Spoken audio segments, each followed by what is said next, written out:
तेलंगाना खानापुर के रुकन असम्बली रेखा नायक ने प्रजा संक्रामा यात्रा के दौरान तेलंगाना बीजेपी के सदर बंडे रेड्डी और रुकन पार्लियामेंट बाबू राव और साबिक रुकन पार्लियामेंट रामेश राठौड़ की जानिब से उन पर और टीआरएस पार्टी पर की गई तनकीद की शदीद मजम्मत की।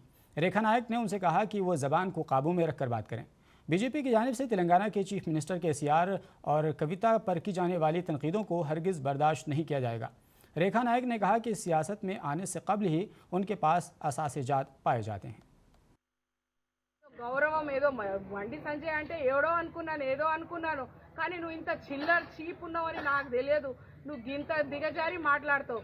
ఎస్ నువ్వు కవితక్కను ముట్టి చూడు, మహిళలు ఎట్లా బయటికి వస్తారో, కుప్పలు చీమలు ఎలా బయటికి వస్తారో మహిళలు అంతా బయటికి వస్తారు। ఇక్కడ ఒక ఎంపీగా గెలిచిండు, ఆయన మాట్లాడతాడు ఆమె ఈమె।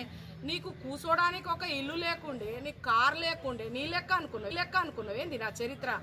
ఇక్కడ రేఖ ఏ చౌరస్తాలో రమ్మంటావు, ఎక్కడ మాట్లాడతావు, ఏం అడుగుతావు, దాని జవాబు ఇంద్ర వెళ్ళి చౌరస్తాలో కూడా ఇవ్వడానికి సిద్ధంగా ఉన్నావు। నువ్వు